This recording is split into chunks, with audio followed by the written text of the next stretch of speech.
আসসালামু আলাইকুম everyone. মারিমস kitchen থেকে আজকে আমাদের আইটেমটা হলো fried rice and fried chicken.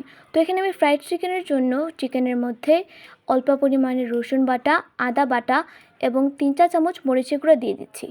এখন দিয়ে দিলাম 2 চা চামচ জিরার গুঁড়া, 2 চা চামচ পাঁচফোড়নের গুঁড়ো এবং অল্প পরিমাণে লেবুর রস।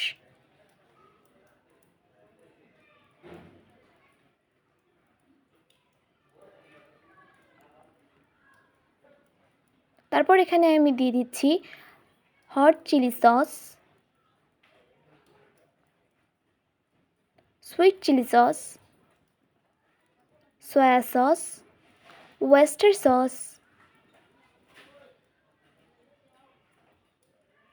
তারপর দিয়ে দিচ্ছি 2 চা চামচ লবণ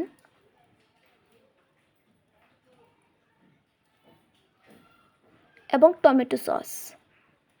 তো এখানে আমার সব উপকরণ দেওয়া শেষ, তাই এটাকে আমি ভালোভাবে মিক্স করে নিচ্ছি। মিক্স করে নেওয়ার পর এটাকে আমি 4 ঘন্টার জন্য ফ্রিজে রেখে দেবো। আপনারা চাইলে এটাকে সাথে সাথেও ভেজে খেয়ে নিতে পারেন, কিন্তু এটার আরও স্বাদ বাড়ানোর জন্য আমি এটাকে 4 ঘন্টার জন্য ফ্রিজে রেখে দিচ্ছি। তারপর এখানে আমি ফ্রাইড রাইস রান্না করার সব উপকরণ একসাথে করে নিলাম, যেমন ম্যাগনেট করা মাংস, কাঁচামরিচ, বাটার, বরবটি, পেঁপে, গাজর সব কিছু। তারপর একটা প্যানের মধ্যে আমি অল্প পরিমাণে বাটার নিয়ে নিচ্ছি এবং এটাকে গলিয়ে নিচ্ছি। তারপর এর মধ্যে আমি দিয়ে দিলাম রসুনের কুচিগুলো। তারপর দিয়ে দিচ্ছি এখানে পেঁয়াজ কুচি। ভালোভাবে মিক্স করে নিচ্ছি। তারপর এখানে আমি আগে থেকে ম্যাগনেট করা মাংসটাকে দিয়ে দিচ্ছি। তারপর দিয়ে দিলাম গাজরের কুচিগুলো।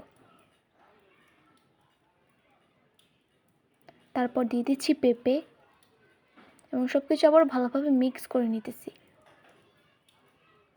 তারপর এর মধ্যে আমি দিয়ে দিলাম বরবটিগুলো, তারপর কাঁচামরিচ, সব কিছু আবারও ভালোভাবে মিক্স করে নিতেছি। তারপর এর মধ্যে আমি দিলাম soy sauce, hot chilli sauce, sweet chilli sauce and fish sauce and tomato sauce. তারপর আমি আবারও সব কিছুকে ভালোভাবে মিক্স করে নিচ্ছি।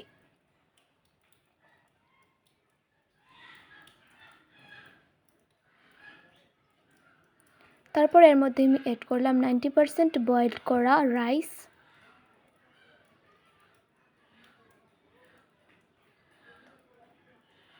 এবং রাইসগুলোর সাথে এটাকে ভালোভাবে মিক্স করে নিচ্ছি।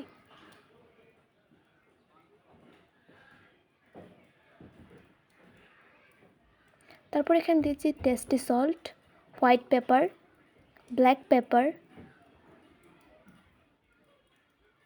তারপর আবার সব কিছু ভালোভাবে মিক্স করে নিচ্ছি।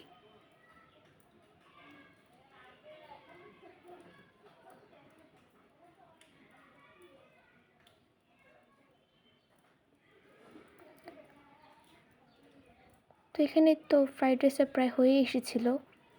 তারপর এর মধ্যে আমি দিয়ে দিলাম বয়েলড করা ডিমের ঝুড়িগুলো। তারপর এখানে আমি চিকেনগুলোকে ভাজার জন্য ময়দার মধ্যে 1 চা চামচ মরিচের গুঁড়ো এবং 1 চা চামচ জিরার গুঁড়ো দিয়ে দিচ্ছি এবং টেস্টি সল্ট। তারপর এখানে আমি প্রচুর পরিমাণে তেল দিয়ে দিচ্ছি একটা কড়াইয়ের মধ্যে এবং চিকেনগুলোকে ময়দার সাথে ভালোভাবে মাখিয়ে নিচ্ছি এবং একবার জলেও ডুবিয়ে নিলাম। তারপর আবার এটাকে আমি ময়দার সাথে মাখিয়ে নিলাম। তারপর এটাকে তেলের মধ্যে দিয়ে দিচ্ছি। এভাবে পরপর আমি 3টা দিয়ে দিলাম। তো এখানে প্রায় হাফ অ্যান আওয়ারের মতো আমি এটাকে ভেজে নিয়েছিলাম। তারপর এটাকে আমি এখন তুলে নিতেছি।